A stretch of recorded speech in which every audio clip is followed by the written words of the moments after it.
ಒಂದು ಮನೆ ತಗೋಬೇಕು ಅಂತ ಹೇಳಿ ಡಿಸೈಡ್ ಆದ್ವಿ.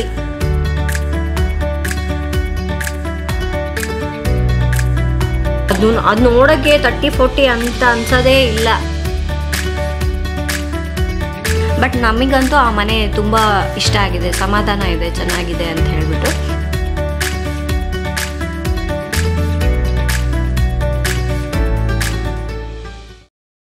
ಹಾಯ್ ಫ್ರೆಂಡ್ಸ್, ಮಾಯಲೋಕ ಚಾನಲ್ಗೆ ತಮ್ಮೆಲ್ಲರಿಗೂ ಸ್ವಾಗತ. ಫ್ರೆಂಡ್ಸ್, ಚಿನಿಮಾ ಸ್ಕೂಲ್ನಲ್ಲಿ ಅವಳಿಗೆ ವೈಲ್ಡ್ ಅನಿಮಲ್ಸ್ ಮತ್ತು ಡೊಮೆಸ್ಟಿಕ್ ಅನಿಮಲ್ಸ್ ಹೇಳ್ಕೊಟ್ಟಿದ್ದಾರಂತೆ. ಸೊ ಅವಳು ಬುಕ್ಕಲ್ಲೆಲ್ಲ ತೋರಿಸ್ಬಿಟ್ಟು, ಅವಳು ಬುಕ್ಸ್ ಇದೆ ಅಲ್ವಾ, ಅದರಲ್ಲೆಲ್ಲ ತೋರಿಸ್ಬಿಟ್ಟು ರಾಜುಗೆ ಹೋಗೋಣ ಡ್ಯಾಡಿ ವೈಲ್ಡ್ ಅನಿಮಲ್ಸ್ ನೋಡ್ಕೊಂಡು ಬರೋಣ ಅಂಥೇಳಿ ಯಾವಾಗ್ಲಿಂದನೂ ಕೇಳ್ತಾ ಇದ್ಲು ಅವಳು. ಪಾಪ ಒಂದು 3 days ಆಯ್ತು ಅಂದ್ಕೊಳ್ಳಿ ಅವಳು ಝೂಗೆ ಹೋಗ್ಬೇಕು ಝೂಗೆ ಹೋಗೋಣ ಅಂತ. ಚಿನಿ, ಇವತ್ತು ಎಲ್ಲಿಗೆ ಹೋಗ್ತೀಯ ನೀನು? ಎಲ್ಲಿಗೆ ಹೋಗ್ತೀಯ ಅಪ್ಪ ಜೊತೆ ಹೇಳ? ನಾನಂತೂ ಹೋಗೋಕ್ಕಾಗಲ್ಲ. ಇವಳಿಗೆ ಫಸ್ಟ್ ಎಲ್ಲ ಹೇಗಿತ್ತು ಅಂದರೆ, ನಾವೆಲ್ಲಾದರೂ ತೋಟಕ್ಕೆ ಹೋದಾಗ ಅಥವಾ ಎಲ್ಲಾದರೂ ಹೊರಗಡೆ ಹೋದಾಗ ಹೋಗ್ತಾ ಇರ್ತೀವಿ ವೀಕೆಂಡ್ಸಲ್ಲಿ ಆ ಥರ. ಬಟ್ ಇವಾಗ ಕಡಿಮೆ ಆಗಿದೆ ಅಲ್ವಾ, ಬಟ್ ಅವಳಿಗೂ ಬೋರ್ ಅನ್ಸುತ್ತೆ. ಏನದು? ರ್ಯಾಬಿಟ್. ಸೊ ಹಾಗಾಗಿ ಹೊರಗಡೆ ಎಲ್ಲಾದರೂ ಕರ್ಕೊಂಡು ಹೋದ್ರೆ ಚೆನ್ನಾಗಿರತ್ತೆ. ಸೊ ಅವಳಿಗೂ ಬೋರ್ ಆಗಬಾರ್ದು ಅನ್ನೋದಕ್ಕೆ ಸರಿ, ಹೆಂಗಿದ್ರು ಅವಳು ವೈಲ್ಡ್ ಅನಿಮಲ್ಸ್ ಎಲ್ಲ ನೋಡ್ಬೇಕಂತ ಇದ್ದಾಳೆ. ಝೂಗೆ ಅವಳು ಯಾವಾಗೋ ಚಿಕ್ಕವಳಿದ್ದಾಗ ಕರ್ಕೊಂಡು ಹೋಗಿದ್ರು. ಅದಕ್ಕಾಗಿ ಇವತ್ತು ಝೂಗೆ ಕಳ್ಸೋಣ ಅಂದ್ಕೊಂಡಿದ್ದೀನಿ. ರಾಜು ಚಿನಿಮಾ ಇಬ್ಬರು ಹೋಗ್ತಾರೆ ಅಲ್ಲ? ಚಿನಿ, ಹೋಗ್ತೀಯಾ ನೀನು? ಝೂಗೆ ಹೋಗ್ತೀಯಾ? ಏನು ನೋಡ್ಕೊಂಬರ್ತೀಯ ಅಲ್ಲಿ? ಹೇಳ್ಬೇಕು ಫಸ್ಟ್. ನಾನು ಏನು ನೋಡ್ತೀಯ? ಟೆಂಪೋ ಅಲ್ಲ, ಝೂ ಅಲ್ಲಿ ಏನು ನೋಡ್ತೀಯಾ? ಝೂ ಅಲ್ಲಿ ಏನು ನೋಡೋಕೆ ಹೋಗ್ತಿದ್ಯಾ ನೀನು? ಏನು ನೋಡ್ತೀಯಾ ಹೇಳ್ಬೇಕು ಜಲ್ದಿ. ರ್ಯಾಬಿಟ್ ನೋಡ್ತೀಯಾ? ಟೈಗರ್. ಮತ್ತೆ ಕ್ರೊಕೊಡೈಲ್. ಅದೆಲ್ಲ ನೋಡ್ಕೊಂಬರ್ತೀಯಾ? ನೋಡ್ಕೊಂಡು ಫೋಟೋ ತಗೊಂಬರ್ತೀಯಾ? ಹೋಗ್ಬರ್ತೀಯಾ? ಹೇಳು ಫ್ರೆಂಡ್ಸ್, ಇವತ್ತು ನಾವು ಝೂಗೆ ಹೋಗ್ತಾ ಇದ್ದೀವಿ ಅಂತ. ಇವತ್ತು ಝೂಗೆ ಹೋಗ್ತಿರಲ್ಲ?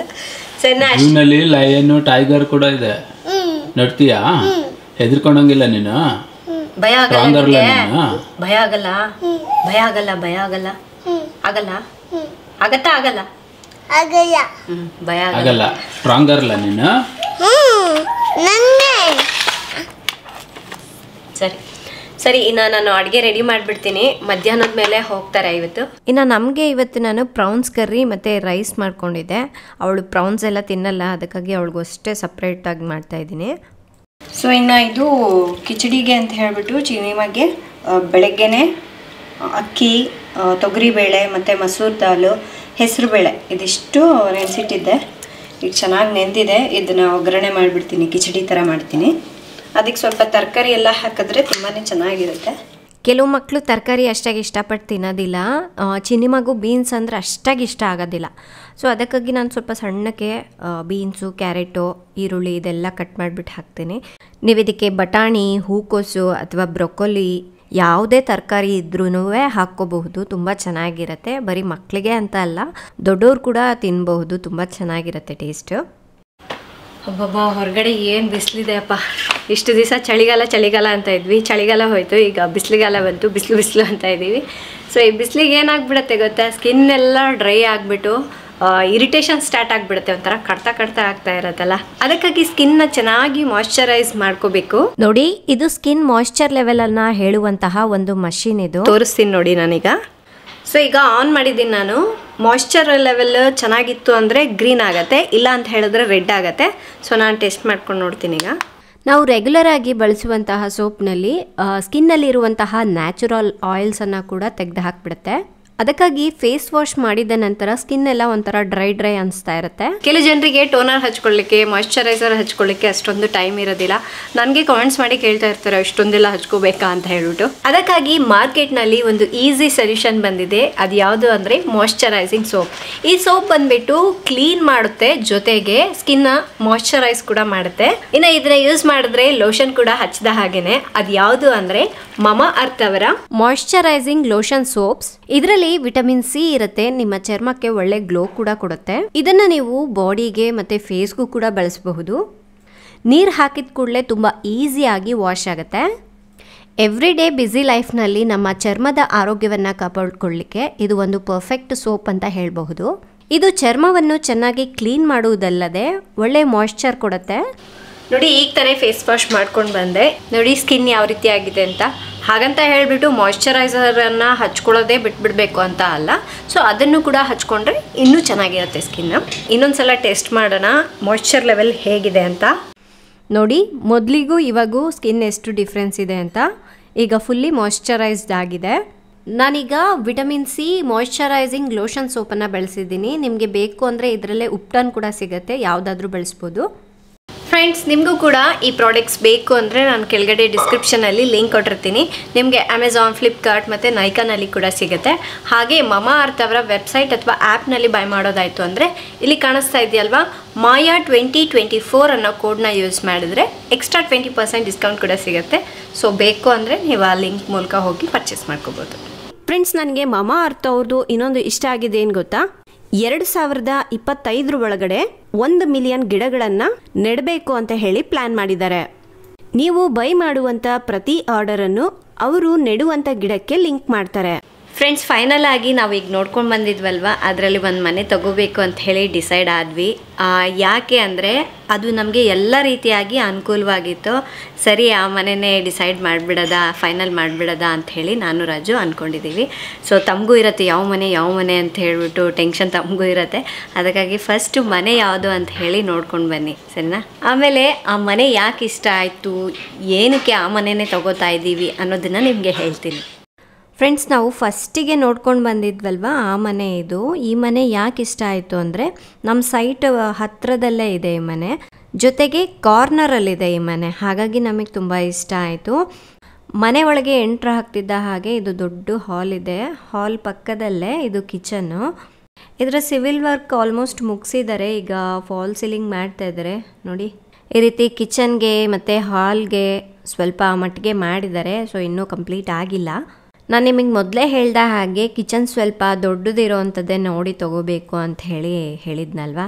ಕಿಚನಲ್ಲಿನೇ ಒಂದು ವಾಶ್ರೂಮ್ ಕೂಡ ಇದೆ. ಸೊ ವಾಶ್ರೂಮ್ ಆಪೋಸಿಟಲ್ಲಿ ಅಲ್ಲಿಂದ ಹೊರಗಡೆ ಹೋಗಲಿಕ್ಕೆ ಒಂದು ಡೋರ್ ಕೂಡ ಇದೆ.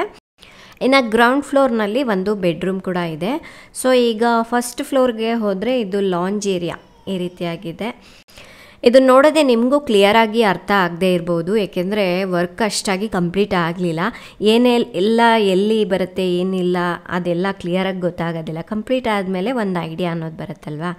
ನೋಡಿ, ಇದಕ್ಕೆ ಪಕ್ಕದಲ್ಲೇ ಒಂದು ಪುಟ್ಟ ಬಾಲ್ಕನಿ ಕೂಡ ಇದೆ. ಮೇಲ್ಗಡೆ ಸ್ವಲ್ಪ ಸೀಲಿಂಗ್ ವರ್ಕೆಲ್ಲ ಮಾಡ್ತಾಯಿದ್ರು ನಾವು ಬಂದಾಗ, ಇಷ್ಟು ಮಾಡಿ ಇಟ್ಟಿದ್ದಾರೆ. ಆ್ಯಂಡ್ ಇದ್ರ ಪಕ್ಕದಲ್ಲೇ ಒಂದು ಮಾಸ್ಟರ್ ಬೆಡ್ರೂಮ್ ಇದು ವಿತ್ ಅಟ್ಯಾಚ್ಡ್ ಬಾತ್ರೂಮು. ಇನ್ನು ವಾರ್ಡ್ರೋಬ್ಸ್ ಏನೂ ಕಂಪ್ಲೀಟ್ ಮಾಡಿಲ್ಲ ನೋಡಿ.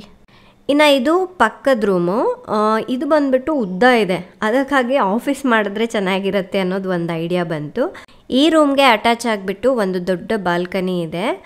ಇನ್ನು ಈ ರೂಮ್ನೇ ಆಫೀಸ್ ರೂಮ್ ಮಾಡ್ಕೊಂಡ್ಬಿಟ್ರೆ ಹೊರಗಡೆಯಿಂದ ಬರಲಿಕ್ಕೆ ಏನಾದರೂ ಪ್ಲ್ಯಾನ್ ಮಾಡೋಣ ಅಂಥೇಳಿ ಥಿಂಕ್ ಮಾಡ್ತಾಯಿದ್ದೀವಿ ನಾನು ರಾಜು. ಇನ್ನು ಇದು ಬಂದುಬಿಟ್ಟು ಸೆಕೆಂಡ್ ಫ್ಲೋರು. ಮೇಲ್ಗಡೆಯಿಂದ ವ್ಯೂ ಅಂತೂ ಸಖತ್ತಾಗಿತ್ತು. ಆ್ಯಂಡ್ ಇಲ್ಲಿಂದ ನೋಡಿದ್ರೇ ನಮ್ಮ ಜಾಗ ಕಾಣುತ್ತೆ, ನಮ್ಮ ಸೈಟ್ ಇದೆ ಅಲ್ವಾ, ಅದು ಕೂಡ ಕಾಣುತ್ತೆ. ಆ್ಯಂಡ್ ಇನ್ನು ನನಗೆ ಗಿಡಗಳೆಲ್ಲ ಹಾಕ್ಕೊಳ್ಳಿಕ್ಕೆ ಒಂದು ಪುಟ್ಟ ಜಾಗ ಕೂಡ ಇದೆ ಇಲ್ಲಿ. ಸೊ ಇದ್ರ ಮೇಲೆ ನಾನು ಏನೋ ತರಕಾರಿ ಸೊಪ್ಪುಗಳೆಲ್ಲ ಬೆಳಿಬೋದು ಅಂಥೇಳಿ ಒಂದು ಐಡಿಯಾ ಬಂತು. ಟೆರೆಸ್ ಗಾರ್ಡನ್ ಆ ಥರ ಮಾಡ್ಬೋದು ಅಂತ ನಾನು ರಾಜು ಯೋಚನೆ ಮಾಡಿಬಿಟ್ಟು ಈ ಮನೇನ ತಗೊಳ್ಳೋಣ ಅಂಥೇಳಿ ಅಂದ್ಕೊಂಡಿದ್ದೀವಿ. ಇನ್ನು ಇದು ಬಂದುಬಿಟ್ಟು ಟೋಟಲ್ 3 BHK ಹೌಸು. ಇನ್ನು ಈ ಮನೆ ಹಿಂದ್ಗಡೆ ಒಂದು ಪಾರ್ಕ್ ಕೂಡ ಇದೆ. ಆ ಜಾಗ ಕಾಣಿಸ್ತಾ ಇದೆ ಅಲ್ವಾ. ಸೊ ಅದು ಬಂದ್ಬಿಟ್ಟು ರೋಡು, ಅದಕ್ಕಾಗಿ ಅದನ್ನ ಖಾಲಿ ಹಾಗೆ ಬಿಟ್ಟಿದ್ದಾರೆ. ಸೊ ಅಂತೂ ಇಂತೂ ನಾವು ಫಸ್ಟ್ ನೋಡ್ಕೊಂಡು ಬಂದಿರುವಂತಹ ಮನೆನೇ ಇಷ್ಟಪಟ್ಟು ತಗೊಂಡ್ವಿ. ಅದು ಅಲ್ಲದೆ ಫಸ್ಟ್ ನೋಡಿದ್ದೆ ಅಲ್ವಾ, ಹೌದು ಇದೇ ಮನೆನೇ. ಅದೇ ಇಷ್ಟ ಆಗ್ಬಿಡುತ್ತೆ. ಅದಲ್ಲದೆ ಜನರು ಇದ್ರ ಬಗ್ಗೆನೇ ಕಾಮೆಂಟ್ ಮಾಡಿ, ಅದೇ ಹೇಳ್ತಾ ಇದ್ದೀನಿ ನಾನೀಗ, ನಿಮ್ಮ ಆಫೀಸ್ಗೂ ವರ್ಕೌಟ್ ಆಗುತ್ತೆ ಅಂತ. ಕೆಲವರು ತುಂಬ ಯೋಚನೆ ಮಾಡಿಬಿಟ್ಟು, ಅಂದರೆ ನಮಗೆ ಯಾವ ರೀತಿಯಾಗಿ ಬೇಕೋ ಅದನ್ನು ಯೋಚನೆ ಮಾಡಿಬಿಟ್ಟು ಇದು ಚೆನ್ನಾಗಿದೆ, ಇದು ಆಫೀಸ್ಗೆಲ್ಲ ಅನುಕೂಲವಾಗಿದೆ, ನೋಡಲಿಕ್ಕೂ ಚೆನ್ನಾಗಿದೆ ಆ ಥರ ಮುಂಚೆನೇ ಕಾಮೆಂಟ್ ಮಾಡಿದರು. ಸೊ ಅದಾದಮೇಲೆ ನಾವು ಯೋಚನೆ ಮಾಡಿದ್ವಿ. ನಿಮ್ಮ ಕಾಮೆಂಟ್ಸು ನನಗೆ ತುಂಬ ಇಂಪಾರ್ಟೆಂಟ್ ಅಂತ ಹೇಳ್ತಾ ಇರ್ತೀನಲ್ವ. ನೋಡಿ, ಈ ಥರ ನಿಮ್ಮ ಜೊತೆ ಶೇರ್ ಮಾಡಿದಾಗ ಎಷ್ಟೊಂದು ಐಡಿಯಾಸ್ನ ನನಗೂ ಕೊಡ್ತೀರಾ, ಹೊಸ ಹೊಸ ಐಡಿಯಾಸ್ ನಮಗೂ ಬರುತ್ತೆ, ತುಂಬಾ ಹೆಲ್ಪ್ ಆಗುತ್ತೆ ನನಗೆ. ಇನ್ನೊಂದು, ನಾವು ಆ ಮನೆ ಈಗ ತೊಗೊಳ್ತಾ ಇದ್ದೀವಲ್ವ, ಅದು ಸಿವಿಲ್ ವರ್ಕ್ ಎಲ್ಲ ಕಂಪ್ಲೀಟಾಗಿ ಮುಗ್ದಿದೆ, ಒಂದು ಆಲ್ಮೋಸ್ಟ್ 80% ಮುಗ್ದಿದೆ ಅಲ್ಲ ರಾಜು? ಮುಗೀತು, ಕಂಪ್ಲೀಟ್ ಮುಗಿದಿದೆ ಸಿವಿಲ್ ವರ್ಕ್. ಮುಗ್ದಿದೆ. ಈಗ ಏನು ಇಂಟೀರಿಯರ್ ಏನು ಅವ್ರೇನು ಮಾಡಿಲ್ಲ, ಜಸ್ಟ್ ಫಾಲ್ ಸೀಲಿಂಗ್ ಅಷ್ಟೇ ಮಾಡಿಟ್ಟಿದ್ದಾರೆ. ಸೊ ಮಾಡ್ತಾ ಇದ್ದಾರೆ ಇನ್ನ. ಅದೇ ಮೇಲ್ಗಡೆ ಅಷ್ಟೇ ಫಾಲ್ ಸೀಲಿಂಗ್ ಒಂದು ಕಂಪ್ಲೀಟ್ ಆಗಿದೆ ನಾನು ನೋಡಿರೋ ಪ್ರಕಾರ. ಇಲ್ಲ, ಎಲ್ಲಿ ಮಾಡಿಲ್ಲ, ಇನ್ನ ಮಾಡ್ತಾ ಇದ್ದಾರೆ ಎಲ್ಲ. ಅದೇ ಅಲ್ಲಲ್ಲಿ ಫಿಕ್ಸ್ ಮಾಡಿಟ್ಟಿದ್ದಾರೆ, ಜಸ್ಟ್ ಮಾರ್ಕ್ ಮಾಡ್ಕೊಂಡು ಇದು ಮಾಡ್ತಾ ಇದ್ದಾರೆ. ಸೊ ನಮ್ಗೆ ಏನು ಅನ್ನಿಸ್ತು ಅಂದರೆ, ಈಗ ಪ್ರೆಸೆಂಟ್ ನಾವು ಮನೆ ಕಟ್ತಾ ಇಲ್ಲ, ಅದು ಸೈಟ್ ಏನಿದೆ ಅದು ಹಾಗೆ ಇರಲಿ, ಮನೆ ಕಟ್ತಾ ಇಲ್ಲ ಅಲ್ವಾ. ನಮಗೆ ಏನೆಲ್ಲ ಐಡಿಯಾಸ್ ಇದೆ ಅಂದರೆ, ನಮ್ಮ ಮನೆ ಈ ರೀತಿ ಆಗಿರಬೇಕು, ಇಂಟೀರಿಯರ್ ಈ ಥರ ಇರಬೇಕು ಅಂಥೇಳಿ ನಾವು ಕೆಲವೊಂದು ಪ್ಲ್ಯಾನ್ ಮಾಡ್ಕೊಂಡಿದ್ವಲ್ವ. ಸೊ ಅದನ್ನೇ ಇದಕ್ಕೆ ಮಾಡಿದ್ರೆ ಹೇಗಿರುತ್ತೆ, ಕಂಪ್ಲೀಟಾಗಿ ನಮ್ಮ ಐಡಿಯಾಸ್ನಿಂದನೇ ಮಾಡ್ಕೊಂಡ್ಬಿಟ್ರೆ ಈಗ ಸದ್ಯಕ್ಕೆ ನಾವು ಇರೋ ಮನೆಯೇ ಚೆನ್ನಾಗಿ ಮಾಡ್ಕೋಬೋದಲ್ಲ ಅನ್ನೋದು ಒಂದು ಐಡಿಯಾ ಬಂತು. ಈಗ ಆಲ್ರೆಡಿ ಇಂಟೀರಿಯರ್ ಎಲ್ಲ ಕಂಪ್ಲೀಟ್ ಮಾಡಿರೋದಕ್ಕೆ ನಾವು ಏನೂ ಮಾಡೋಕ್ಕಾಗೋದಿಲ್ಲ, ಜಸ್ಟ್ ಹೆಂಗಿದೆಯೋ ಮನೆಯಲ್ಲಿ ನಾವು ಹಾಗೆ ಹೋಗಿ ಸೊ ಹೆಂಗೆ ಐಟಮ್ಸ್ ಏನೆಲ್ಲ ಅರೇಂಜ್ ಅವ್ರು ಮಾಡಿದಾರೋ ಅಲ್ಲಲ್ಲೇ ಇಟ್ಕೋಬೇಕಾಗುತ್ತೆ. ಸಿಂಪಲ್ ಮನೆ ಆದ್ರೆ ಅವ್ರು ಮಾಡಿದ ಇಂಟೀರಿಯರ್ ಎಲ್ಲರಿಗೂ ಓಕೆ ಆಗುತ್ತೆ. ನಮ್ದು ಲೈಫ್ ಸ್ಟೈಲ್ ಡಿಫ್ರೆಂಟ್ ಇದೆ ಅಲ್ಲ, ಆಫೀಸ್ ಇರಬೇಕು, ಶೂಟಿಂಗ್ ಮಾಡಬೇಕು, ಕಿಚನ್ ಐಟಮ್ಸ್ ತುಂಬ ಇರುತ್ತೆ, ಡಿಫ್ರೆಂಟ್ ಲೈಫ್ ಸ್ಟೈಲ್. ಸೊ ಅದು ನಮಗೆ ಮ್ಯಾಚ್ ಆಗ್ತಾ ಇರಲಿಲ್ಲ. ಅದನ್ನ ಯೋಚನೆ ಮಾಡಿದ್ವಿ, ಓಕೆ ಇಲ್ಲಿ ಇಂಟೀರಿಯರ್ ಆಗಿಲ್ಲ ಅಲ್ವಾ, ನಮ್ಮ ಐಡಿಯಾ ಪ್ರಕಾರ ನಾವು ಮಾಡ್ಕೋಬೋದಲ್ವಾ, ಚೆನ್ನಾಗಿ ಇನ್ನೂ ಹೇಗೆ ಬೇಕೋ ಹಾಗೆ ಡಿಸೈನ್ ಮಾಡಿಸ್ಬೋದಲ್ಲ ಅನ್ನೋದು ಒಂದು ತಲೆಯಲ್ಲಿ ಬಂತು. ಆ್ಯಂಡ್ ಮೇಯ್ನಾಗಿ ನಮಗೆ ಅಲ್ಲಿ ಇಷ್ಟ ಆಗಿದ್ದೇನಪ್ಪ ಅಂದರೆ, ಆಫೀಸ್ ಇದೆ ನೋಡಿದ್ರಲ್ವಾ, ಉದ್ದಕ್ಕಿದೆ, ಅದು ಆಫೀಸ್ ಥರನೇ ಇದೆ, ಒಂಥರ ಉದ್ದಕ್ಕೆ ಕಟ್ಟಿದ್ದಾರೆ, ಚೆನ್ನಾಗಿದೆ. ಸೊ ಅದನ್ನು ನಾವು ಏನು ಮಾಡೋಣ ಅಂದ್ಕೊಂಡಿದ್ದೀವಿ, ಹೊರಗಡೆಯಿಂದ ಎಂಟ್ರೆನ್ಸ್ ಕೊಟ್ಬಿಟ್ಟು ಎಂಪ್ಲಾಯೀಸ್ಗಳಿಗೆ ಸ್ಟೆಪ್ಸ್ ಹಾಕ್ಸ್ಬಿಟ್ಟು ಈ ಕಡೆ ಡೋರ್ ಕ್ಲೋಸ್ ಮಾಡ್ಕೊಂಡ್ಬಿಟ್ರೆ ನಮಗೆ ಪ್ರೈವೇಟ್ ಸ್ಪೇಸು ಸಿಗುತ್ತೆ, ಜೊತೆಗೆ ಆಫೀಸ್ ಅನ್ನೋದು ಸಪ್ರೇಟಾಗಿ ಆಗಿಬಿಡುತ್ತೆ. ಬಟ್ ಅದಿನ್ನೂ ಡಿಸೈಡ್ ಆಗಿಲ್ಲ, ನಾನು ರಾಜು ಕುತ್ಕೊಂಡು ಮಾತಾಡಿರೋದನ್ನ ನಿಮ್ಮ ಜೊತೆ ಶೇರ್ ಮಾಡ್ತಾ ಇದ್ದೀನಿ. ಆ ಥರ ಅನ್ಕೊಂಡಿದ್ದೀವಿ, ನೋಡಬೇಕು ಅದು ಹೇಗೆ ಬರುತ್ತೆ ಅಂತ. ಅವರು ಇಂಟೀರಿಯರ್ ವರ್ಕ್ ಅವ್ರದ್ದು ಸ್ಟಾಪ್ ಮಾಡಿಸ್ಬಿಟ್ಟು ನಮ್ದು ಬೇರೆ ಪ್ಲಾನ್ ಮಾಡಿಕೊಂಡು ಆ ಪ್ಲಾನ್ ಪ್ರಕಾರ ಮತ್ತೆ ಮಾಡಿಸ್ಬೇಕು. ಈಗ ಅವ್ರದ್ದು ಇಂಟೀರಿಯರ್ ವರ್ಕ್ ಮೈನಸ್ ಮಾಡಿಸಿ ತಗೊಂಡ್ಬಿಡ್ಬೇಕು ಅದನ್ನ. ಸೊ ಹಂಗೆ ಅನ್ಕೊಂಡಿದ್ದೀವಿ, ಇಂಟೀರಿಯರ್ ಏನೂ ಮಾಡಿಲ್ಲ ಅಲ್ವಾ, ಸೊ ಅದಕ್ಕೆ ಅಮೌಂಟ್ ಅದೇನಿದೆ ಅದನ್ನು ಕಟ್ ಮಾಡಿಬಿಟ್ಟು ನೀವು ಸಿವಿಲ್ ವರ್ಕು ಮತ್ತು ಆ ಜಾಗದಕ್ಕೆ ಎಷ್ಟಾಗುತ್ತೋ ಅಮೌಂಟು ಅದನ್ನು ಕೇಳಿಬಿಟ್ಟು ಸೊ ಆ ಪ್ರೈಸ್ಗೆ ನಾವು ಕೇಳೋಣ ಅಂತ ಅಂದ್ಕೊಂಡಿದ್ದೀವಿ. ಇನ್ನು ನಾವು ಅವರು ರಿಯಲ್ ಎಸ್ಟೇಟ್ ಏಜೆಂಟ್ ಇದ್ದಾರೆ ಅಲ್ವಾ, ಅವ್ರ ಹತ್ರ ಹೇಳಿದ್ದೀವಿ, ಸರಿ ನೀನು ನಾನು ನಾಳೆ ಮಾತಾಡ್ತೀನಿ ಅಂತ ಹೇಳಿದ್ದಾರೆ. ಅವ್ರು ಮಾತಾಡ್ಕೊಂಡು ಬಂದಮೇಲೆ ಏನು ವಿಷಯ, ಸೊ ಅವ್ರ ಅಮೌಂಟ್ ಎಷ್ಟು ಹೇಳ್ತಾರೆ ಅದೆಲ್ಲ ನೋಡಬೇಕು. ಬಟ್ ನಮಗಂತೂ ಆ ಮನೆ ತುಂಬ ಇಷ್ಟ ಆಗಿದೆ, ಸಮಾಧಾನ ಇದೆ, ಚೆನ್ನಾಗಿದೆ ಅಂತ ಹೇಳ್ಬಿಟ್ಟು. ಅದು ಅಲ್ಲದೆ ಕಾರ್ನರ್, 3 ಸೈಡ್ ಕಾರ್ನರ್, ಹಿಂದ್ಗಡೆ ಪಾರ್ಕ್, ಈ ಸೈಡ್ ಕಾರ್ನರ್, ಮುಂದೆ ಕಾರ್ನರ್, ಚೆನ್ನಾಗಿದೆ, ಚೆನ್ನಾಗಿತ್ತು. ಅದು ಅಲ್ಲದೆ ಆ ಥರ ಇದ್ರೆ ಬೆಳಕು ತುಂಬ ಬರುತ್ತೆ, ಗಾಳಿ ತುಂಬ ಬರುತ್ತೆ, ಚೆನ್ನಾಗಿರುತ್ತೆ. ಎಷ್ಟು ದೊಡ್ಡ ಮನೆ ಅನ್ಸತ್ತೆ ಗೊತ್ತಾ, ಅದು ಡೈಮೆನ್ಷನ್ ಏನು ರಾಜು ನನಗೆ ಅದು ನೆನಪೇ ಇಲ್ಲ. ಅದು ಕಾರ್ನರ್ ಸೈಟ್ ಆಗಿರೋದ್ರಿಂದ ಒಂದು ಸ್ವಲ್ಪ ಹೆಚ್ಚು ಕಡಿಮೆ ಇದೆ ಅಂತ ಹೇಳಿದ್ರು, ಕರೆಕ್ಟಾಗಿ ನೆನಪಿಲ್ಲ. ಈಗ ಮತ್ತೆ ಇನ್ನೊಮ್ಮೆ ಹೋಗಿ ಕೇಳೋಣ. ಅಂದರೆ ಸುಮಾರು ಮನೆಗಳು ನೋಡಿದ್ದೀವಿ ಅಲ್ವಾ, ಯಾವುದು ಇಷ್ಟಿಷ್ಟೇ ಅಂತೇಳಿ ನಮ್ಗೆ ನೆನಪು ಇಲ್ಲ ಸರಿಯಾಗಿ. ನಮ್ಮ ಅನುಕೂಲ ನೋಡ್ಕೊಂಡ್ವಿ ನಾವು ಫಸ್ಟ್. 30-40ಗಿಂತ ದೊಡ್ಡದೆ, 30-40ಗಿಂತ ದೊಡ್ಡದೇ ಅಲ್ಲ. ಹಂಗಿದ್ರೆ ಪರವಾಗಿಲ್ಲ. ಅದು ನೋಡೋಕ್ಕೆ 30-40 ಅಂತ ಅನ್ಸೋದೇ ಇಲ್ಲ, ಹೇಳಬೇಕು ಅಂದರೆ ಇನ್ನೂ ಸ್ವಲ್ಪ ದೊಡ್ಡದಂತಲೇ ಅನಿಸುತ್ತೆ. ಸೊ ಎಲ್ಲದು ಈಗ ನೋಡಿ, ಕೆಳಗಡೆ ಗೆಸ್ಟ್ ಬೆಡ್ರೂಮ್ ಬರಬೇಕು, ಸೇಮ್ ನಾವು ಆ ಮನೆಗೆ ಹೆಂಗೆ ಪ್ಲ್ಯಾನ್ ಮಾಡಿದ್ವಿ ರಾಜು, ನಮ್ಮ ಡ್ರೀಮ್ ಹೌಸ್ಗೆ ಅದೇ ಥರನೇ ಇದೆ ಇದು ಕೂಡ. ಸ್ವಲ್ಪ ಅಲ್ಲ, ಇದು ಕೆಳಗಡೆ ಗೆಸ್ಟ್ ಬೆಡ್ರೂಮ್ ಬರಬೇಕು, ಕಿಚನ್ ಬರಬೇಕು, ಹಾಲ್ ಬರಬೇಕು, lounge area, bedroom, office, so ಆ ಥರನೇ ಸಿಮಿಲರ್ ಇದೆ. ಬಟ್ ನಾವು ಆಫೀಸ್ ಇನ್ನೂ ಮೇಲೆ ಮಾಡೋಣ ಅಂತ ಹೇಳಿ ಅಂದ್ಕೊಂಡಿದ್ವಿ, ಸೆಕೆಂಡ್ ಫ್ಲೋರಲ್ಲಿ ಆ ಥರ. ಬಟ್ ಇದು ಫಸ್ಟ್ ಫ್ಲೋರಲ್ಲೇ ಇರುತ್ತೆ. ಜಿಮ್ ಒಂದೇ ಇಲ್ಲ, ಮೇಲ್ಗಡೆ ಒಂದು ಚಿಕ್ಕ ರೂಮ್ ಕಟ್ಸ್ಬಿಟ್ರೆ ಆಯ್ತು. ಜಿಮ್ ಅದ್ರ ಬಗ್ಗೆ ಇನ್ನೂ ಯೋಚನೆನೂ ಮಾಡಿಲ್ಲ. ಸೊ ಜಿಮ್ ಒಂದೇ ಇಲ್ಲ ಅಷ್ಟೇ, ಮೇಲ್ಗಡೆ ಒಂದು ಕಟ್ಸ್ಬಿಟ್ರೆ ಆಯ್ತು. ಸುಮ್ಮನೆ ಶೆಡ್ ಬರುತ್ತಲ್ಲ, ಅದೇನು ಶೆಡ್, ಅದು ಫಾರ್ಮ್ ಹೌಸ್ ಅಲ್ಲಿ ಮಾಡಿಸಿದ್ವಲ್ಲ, ಫಸ್ಟ್ ಇವರು ಕೊಡ್ತಾರೋ ಇಲ್ಲ ಕೇಳೋಣ. ಆಲ್ರೆಡಿ ಸೇಲ್ ಆಗಿದ್ರೆ ಅಥವಾ ಏನಾದರೂ ಇರತ್ತಲ್ಲ, ಅದಕ್ಕೆ ನಾನು ಏನೂ ಆಸೆ ಇಟ್ಕೊಳಕ್ಕೆ ಹೋಗೋದಿಲ್ಲಪ್ಪ. ಸುಮ್ಮನೆ ನನಗೆ ಹೆಂಗಾಗ್ಬಿಡತ್ತೆ ಗೊತ್ತಾ, ಆಸೆ ಇಟ್ಕೊಂಡಿರ್ತೀನಿ, ಆಮೇಲೆ ಇಲ್ಲ ಅಂದ್ಬಿಟ್ರೆ ಬೇಜಾರು ಆಗ್ಬಿಡತ್ತೆ, ನಿದ್ದೆನೂ ಬರೋದಿಲ್ಲ ಸರಿಯಾಗಿ. ಅದಕ್ಕೆ ಜಾಸ್ತಿ ಹೋಪ್ಸ್ ಇಟ್ಕೊಳಕ್ಕೆ ಹೋಗೋದಿಲ್ಲ. ಬಟ್ ನಿಮಗೆ ಶೇರ್ ಮಾಡಬೇಕು, ಏನು ನಡೀತಾ ಇದೆ ಅನ್ನೋದನ್ನು ಹೇಳಬೇಕು, ಯಾವ ಮನೆ ಡಿಸೈಡ್ ಮಾಡಿದ್ವಿ ಅಂತ ಹೇಳಬೇಕು ಅನ್ನೋದಕ್ಕೋಸ್ಕರ ಈ ವ್ಲಾಗ್ನಲ್ಲಿ ತಿಳಿಸ್ದೆ ಅಷ್ಟೇ. ಸೊ ನಾಳೆ ಗೊತ್ತಾಗತ್ತೆ ಏನನ್ನೋದು. ಅವರೆಲ್ಲೋ ಹೊರಗಡೆ ಹೋಗಿದ್ದಾರಂತೆ, ಸೊ ನಾಳೆ ಬಂದಮೇಲೆ ತಿಳಿಸ್ತಾರೆ ಅದು ಎಷ್ಟು ರೇಟಿಗೆ ಸೇಲ್ ಮಾಡ್ತಾ ಇದ್ದಾರೆ, ಏನು ಕತೆ ಅಂತ. ಬಟ್ ಇನ್ನೂ ಸುಮಾರು ಕೆಲಸಗಳಿದೆ. ಇಂಟೀರಿಯರ್ ಡಿಸೈನ್ ಅಂದರೆ ಏನು ಸುಮ್ಮನೆ ಅಲ್ಲ ಅಲ್ವಾ. ಸೊ ಡಿಸೈನ್ ಚೇಂಜ್ ಮಾಡಿಸ್ಬೇಕಾಗುತ್ತೆ ಹಾಗಾದ್ರೆ. ಆಫೀಸ್ಗೆಲ್ಲ ಡಿಫ್ರೆಂಟ್ ಇರಬೇಕಲ್ಲ, ನಮಗೆ ಬೇರೆ ಮಾಡಿಸ್ಕೋಬೇಕಾಗತ್ತೆ. ಇನ್ನೂ ಏನಿಲ್ಲ ಅಂದರೂ 1-2 ಮಂತ್ಸ್ ಆಗಬಹುದು ಅಂತ ಅಂದ್ಕೊಂಡಿದ್ದೀವಿ. ಏನಾದರೂ ಒಂದು ವೇಳೆ ತೊಗೊಂಡ್ರೆ ಅದು ಎಲ್ಲ ಡಿಸೈನ್ ಮಾಡಿಸಲಿಕ್ಕೆ ಎಲೆಕ್ಟ್ರಿಷಿಯನ್ ವರ್ಕು, ಅದು ಇದು CC ಕ್ಯಾಮ್ರಾ ಎಲ್ಲ ಫಿಕ್ಸ್ ಮಾಡೋದು ಅದೆಲ್ಲ ತುಂಬ ಟೈಮ್ ಬೇಕಾಗುತ್ತೆ. ಇನ್ನು 1-2 ಮಂತ್ಸಲ್ಲಿ ಆಗಬಹುದು ಅಂತ ಅಂದ್ಕೊಂಡಿದ್ದೀನಿ. ಹೇಗಿದೆ ಮನೆ ನೋಡ್ಕೊಂಬಂದ್ರಲ್ಲ, ನಿಮ್ಗೆ ಇಷ್ಟ ಆಯ್ತಾ? ಸೊ ನಿಮ್ಗೆ ಏನು ಬೆನಿಫಿಟ್ ಏನು ಅಂದ್ರೆ ಮನೆ ಕಾರ್ನರ್ನಲ್ಲಿದೆ, ಅದು ಸೈಟ್ಗೆ ಹತ್ತಿರ ಇದೆ. ಆಮೇಲೆ ನಮ್ಗೆ ಏನೇನು ಬೇಕೋ ಅದೆಲ್ಲ ಅದರಲ್ಲಿ ಮಾಡಿದ್ದಾರೆ. ಆಫೀಸ್ಗೂ ಒಂದು ಸ್ಪೇಸ್, ಚೆನ್ನಾಗಿರೋಂಥ ಸ್ಪೇಸ್ ಇದೆ, ಅದು ಇದಕ್ಕೆ ಮಾಡಿದಾರಲ್ಲ. ಮುಂದ್ಗಡೆ ಬಾಲ್ಕನಿ, ಅದಕ್ಕೊಂದು ಜಸ್ಟ್ ಒಂದು ಸ್ಟೆಪ್ಸ್ ಹಾಕ್ಸ್ಬಿಟ್ರೆ ಅದಕ್ಕೆ ಹೊರಗಡೆಯಿಂದ ಕಂಪ್ಲೀಟ್ ಆಫೀಸ್ ರೆಡಿ ಆಗ್ಬಿಡುತ್ತೆ. ನಮಗೂ ಪ್ರೈವೇಟ್ ಸ್ಪೇಸ್ ಅನ್ನೋದು ಇದೆ. ನಮಗೂ ಆಮೇಲೆ ರೂಮ್ಸ್ ಎಲ್ಲ ತುಂಬ ದೊಡ್ಡದಿದೆ, ನಮ್ಗೆ ಹಾಗೆ ಬೇಕಾಗುತ್ತಲ್ಲ, ಅದು ಕರೆಕ್ಟ್ ಆಗಿದೆ. ಆಮೇಲೆ ಮೇಲ್ಗಡೆ ನೀವು ಗಾರ್ಡನ್ ಮಾಡ್ಕೊಳ್ಳೋಕ್ಕೂ ಸ್ಪೇಸ್ ಇದೆ. ಎಲ್ಲ ಕಡೆ ಎಲ್ಲ ನಮ್ಗೆ ಏನು ಬೇಕೋ ಅದೆಲ್ಲದಕ್ಕೂ ಅನುಕೂಲ ಇದೆ. ಅದು ಸಖತ್ತಾಗಿದೆ ಮನೆ. ಸೊ ನಿಮ್ಗೆ ಏನು ಅನ್ನಿಸ್ತು ಅನ್ನೋದನ್ನ ನನಗೆ ಕಮೆಂಟ್ ಮಾಡಿ ತಿಳಿಸಿ. ಸೊ ತಮ್ಮೆಲ್ಲರಿಗೂ ಇಷ್ಟ ಆಗಿದೆ ಆ ಮನೆ ಅಂತ ಹೇಳಿ ಅಂದ್ಕೊಂಡಿದ್ದೀನಿ. ಸರಿನಾ? ಇನ್ನು ಚಿನಿಮಾ ಈಗ ಝೂಗೆ ಹೋಗೋಕ್ಕೆ ರೆಡಿ ಆಗ್ತಾ ಇದ್ದಾಳೆ, ಕುತ್ಕೊಂಡಿದ್ದಾಳೆ. ಅವಳನ್ನು ರೆಡಿ ಮಾಡಿ ಕಳ್ಸ್ಕೊಟ್ಟು ಬರ್ತೀನಿ. ತುಂಬ ಲೇಟ್ ಆಯ್ತು, ಮತ್ತೆ ಕ್ಲೋಸ್ ಮಾಡಿಬಿಡ್ತಾರೆ. 5:30 ಅಲ್ಲ, 5:30 ಕ್ಲೋಸಿಂಗ್. 5:30 ಜಲ್ದಿ ಹೋಗ್ಬೇಕು. ಇನ್ನು ಸಿನಿಮಾನ ರೆಡಿ ಮಾಡಿಬಿಟ್ಟು ಈಗ ಕಳಿಸ್ಕೊಟ್ಟೆ. ಸ್ವಲ್ಪ ಮಲಗಿರೋದ್ರಿಂದ ಲೇಟ್ ಆಯಿತು, ಆದರೂ ಪರವಾಗಿಲ್ಲ, ಸಂಜೆ ಟೈಮ್ನಲ್ಲಿ ಚೆನ್ನಾಗಿರುತ್ತೆ ನೋಡ್ಕೊಂಬರ್ಲಿಕ್ಕೆ. ನಾನು ರಾಜುಗೆ ಹೇಳಿದ್ದೆ ಅಲ್ಲಿ ವೆಹಿಕಲ್ ಇರುತ್ತೆ, ವೆಹಿಕಲಲ್ಲಿ ಹೋಗಿ ಆರಾಮಾಗಿ, ಆಲ್ರೆಡಿ ಟೈಮ್ ಆಗಿದೆ ಅಲ್ವಾ, ತುಂಬ ಹೊತ್ತಾಗುತ್ತೆ ಅಂತ. ಬಟ್ ಅಲ್ಲಿ 5 o'clockಗೆಲ್ಲ ಕ್ಲೋಸ್ ಮಾಡಿಬಿಡ್ತಾರಂತೆ. 5 o'clock ಮೇಲೆ ವೆಹಿಕಲ್ಸ್ ಎಲ್ಲ ಬರೋದಿಲ್ಲ ಅಂತೆ. ಸರಿ ಬಿಡು, ಇನ್ನು ನಡ್ಕೊಂಡೇ ಹೋಗಿ ನೋಡ್ಕೊಂಬರೋದಾ ಅಂತ ಹೇಳಿ ಕರ್ಕೊಂಡೋಗಿದ್ದಾರೆ. ಅಪ್ಪ ಮಗಳು ಸಿಕ್ಕಾಪಟ್ಟೆ ಎಂಜಾಯ್ ಮಾಡ್ತಾ ಇದ್ದಾರೆ ಅಂದ್ಕೊಂಡಿದ್ದೀನಿ ನಾನಂತೂ. ಅವಳಿಗೆ ಈ ಥರ ಪ್ರಾಣಿಗಳು, ಪಕ್ಷಿಗಳಂದರೆ ತುಂಬ ಇಷ್ಟ. ಬಟ್ ಇಷ್ಟಪಡ್ತಾಳೆ, ಅದೇನಾದರೂ ಸಡನ್ನಾಗಿ ನೋಡಿಬಿಟ್ರೆ ಸ್ವಲ್ಪ ಭಯನೂ ಪಡ್ತಾಳೆ. ಇನ್ನು ಇವರು ಹೋಗಿದ್ದು ಸಾಯಂಕಾಲ ಅಲ್ವಾ, ಪ್ರಾಣಿ ಪಕ್ಷಿಗಳೆಲ್ಲ ಚೆನ್ನಾಗಿ ಆ್ಯಕ್ಟಿವ್ ಆಗಿದ್ವಂತೆ. ನಾನು ಹೋಗಿಲ್ಲ ಅಲ್ವಾ, ಅದಕ್ಕಾಗಿ ಅವಾಗ ಕಾಲ್ ಮಾಡಿ ಎಲ್ಲ ವಿಚಾರಿಸ್ತಾ ಇದ್ದೆ ಹೇಗಿದೆ ಏನು ಕತೆ ಅಂತ. ತುಂಬ ಮಿಸ್ ಮಾಡ್ಕೊತಾ ಇದ್ದೀನಿ ನಾನಂತೂ. ಸರಿ, ಇನ್ನು ಅಟ್ಲೀಸ್ಟ್ ವೀಡಿಯೋನಾದರೂ ಮಾಡ್ಕೊಂಡು ಬನ್ನಿ, ನಾನು ನೋಡ್ಬೋದು, ಜೊತೆಗೆ ನಮ್ಮ ವ್ಯೂವರ್ಸು ನೋಡ್ಬೋದು ಅಂತ ಹೇಳಿದೆ. ಫ್ರೆಂಡ್ಸ್, ಇನ್ನೊಂದೇನು ಗೊತ್ತಾ ನೋಡಿ, ಸಾಯಂಕಾಲ ಟೈಮ್ನಲ್ಲಿ ಹೋದರೆ ಅಷ್ಟಾಗಿ ರಶ್ಶು ಇರೋದಿಲ್ಲ, ಜನರು ಕೂಡ ತುಂಬ ಕಡಿಮೆ ಇರ್ತಾರೆ, ಆರಾಮ್ಸೆ ನೋಡ್ಕೊಂಡು ಹೋಗ್ಬೋದು. ಒಂದು 4 o'clock ಆ ಟೈಮ್ಗೆ ಹೋದ್ರೂ ಸಾಕು, ಯಾಕೆಂದರೆ 5:30ಗೆ ಕ್ಲೋಸ್ ಆಗಿಬಿಡುತ್ತೆ. ನಾವು 4 o'clock ಒಳಗಡೆ ಹೋದರೆ ಸೊ 1-2 hours ಆದರೂ ಬೇಕು, ಆರಾಮ್ 6 o'clockವರೆಗೂ ನೋಡಿಕೊಂಡು ಬರ್ಬೋದು. ಈ ಪ್ರಾಣಿಗಳನ್ನೆಲ್ಲ ನೋಡಿಬಿಟ್ಟು ಅವಳು ತುಂಬ ಖುಷಿ ಪಡ್ತಾ ಇದ್ಲಂತೆ.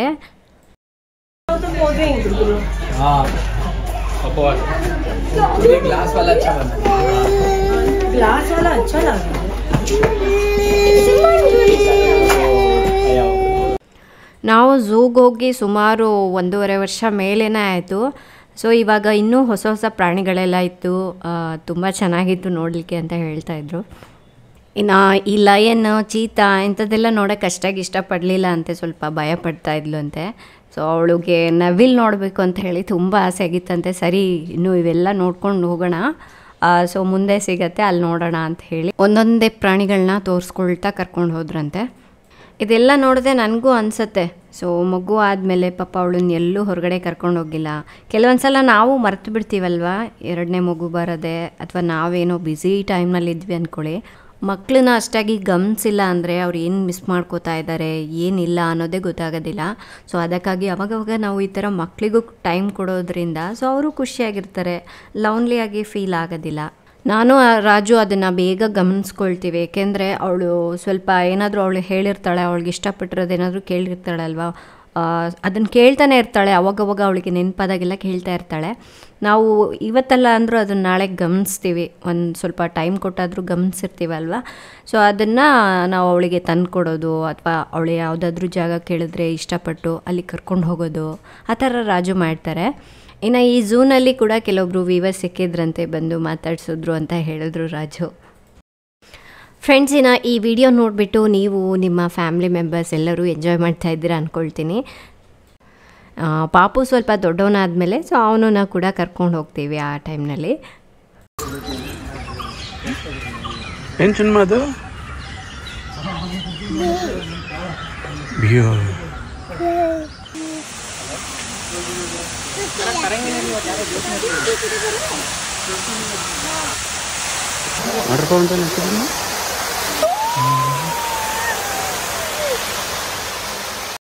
ಇನ್ನು ಚಿನಿಮಾ ರಾಜು ಕೆಲವೊಂದು ಫೋಟೋಸ್ ಕೂಡ ತೆಕ್ಕೊಂಡ್ರಂತೆ.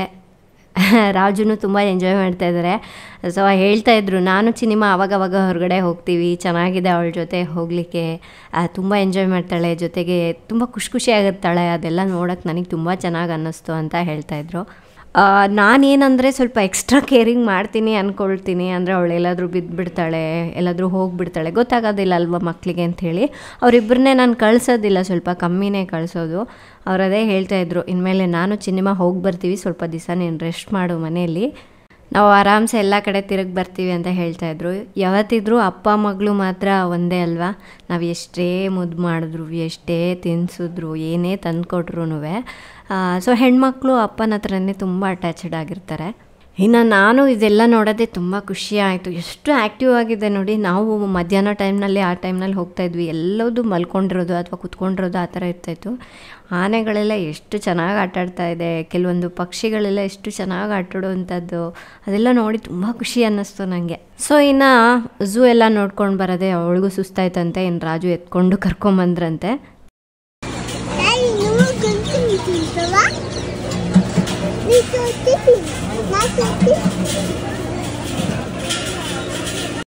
ಜೊತೆಗೆ ಅವಳಿಗೆ ಏನೆಲ್ಲ ಇಷ್ಟ ಆಗುತ್ತೋ ಅದನ್ನೆಲ್ಲ ಕೊಡಿಸ್ತಾ ಇದ್ದಾರೆ ಇವತ್ತು, ತಿನ್ನಲಿ ಚೆನ್ನಾಗಿ ತಿನ್ನಲಿ ಅಂತ ಹೇಳ್ಬಿಟ್ಟು. ಅವಳಿಗೆ ಕಾಟನ್ ಕ್ಯಾಂಡಿ ಅಂದರೆ ಇಷ್ಟ, ಅದು ಒಂದು ಕೊಡಿಸಿದ್ರಂತೆ. ಅದಾದಮೇಲೆ ಅವಳು ಐಸ್ ಕ್ರೀಮ್ ಕೇಳಿದ್ಲಂತೆ, ಸರಿ ಅದು ಕೂಡ ತಿನ್ನು ಅಂತ ಹೇಳಿ ಐಸ್ ಕ್ರೀಮ್ ಕೊಡಿಸಿದ್ರಂತೆ. ಇನ್ನು ಅದಾದಮೇಲೆ ಅವಳಿಗೆ ಪಾಪ ತುಂಬ ದೂರ ನಡೆದಿದ್ದಾಳಲ್ವ, ನಡೆಯೋಕ್ಕಾಗಲಿಲ್ಲ ಅಂತೆ. ಸರಿ ಇನ್ನು ರಾಜುನೇ ಎತ್ಕೊಂಡ್ಬಿಟ್ಟು ಇನ್ನು ಉಳಿದಿರೋಂತಹ ಕೆಲವೊಂದು ಪ್ರಾಣಿ ಪಕ್ಷಿಗಳನ್ನೆಲ್ಲ ತೋರಿಸ್ಕೊಂಡು ಬರ್ತಾಯಿದ್ದಾರೆ. ಸೊ ಈ ಸಮ್ಮರ್ ಹಾಲಿಡೇಸ್ಗೆ ನೀವೇನಾದರೂ ಮಕ್ಕಳ ಜೊತೆ ಅಲ್ಲಿ ಇಲ್ಲಿ ಹೋಗಬೇಕು ಅಂದ್ಕೊಂಡ್ರೆ, ಒಂದು ವೇಳೆ ನೀವು ಝೂ ನೋಡಿಲ್ಲ ಅಂದರೆ ನೋಡ್ಕೊಂಡು ಬನ್ನಿ. ಅದು ಈವ್ನಿಂಗ್ ಟೈಮ್ ಹೋಗಿ ಸಖತ್ತಾಗಿರುತ್ತೆ, ಇಲ್ಲಾಂದರೆ ಮಾರ್ನಿಂಗ್ ಬೆಳಗ್ಗೆನೇ ಹೋಗಿಬಿಡಿ. ಏಕೆಂದರೆ ಪ್ರಾಣಿ ಪಕ್ಷಿಗಳು ಬೆಳಗ್ಗೆ ಮತ್ತು ಸಾಯಂಕಾಲ ಸ್ವಲ್ಪ ಚೆನ್ನಾಗಿ ಆ್ಯಕ್ಟಿವ್ ಆಗಿರ್ತವೆ. ನಾವು ನೋಡ್ಲಿಕ್ಕೆ ಚೆನ್ನಾಗಿ ಅನಿಸುತ್ತೆ, ಇಲ್ಲಾಂದರೆ ಒಳ್ಳೆ ಗೊಂಬೆಗಳ ಥರ ಕಾಣಿಸುತ್ತವು.